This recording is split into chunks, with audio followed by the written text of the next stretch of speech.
কিয়ামতের সময় সব মানুষগুলো যখন ইন্তেকাল করবে, সব জিনেরা যখন ইন্তেকাল করবে, সব ফেরেশতারা যখন ইন্তেকাল করবে, বাকি থাকবে মালাকুল মাউত।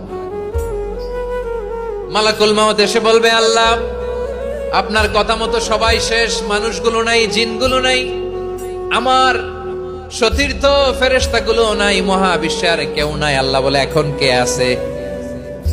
মালাকুল মাউত বলবে, আল্লাহ তুমি আছো আর আমি।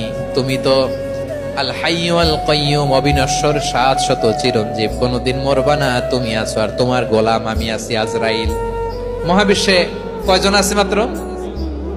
জোরে বলেন।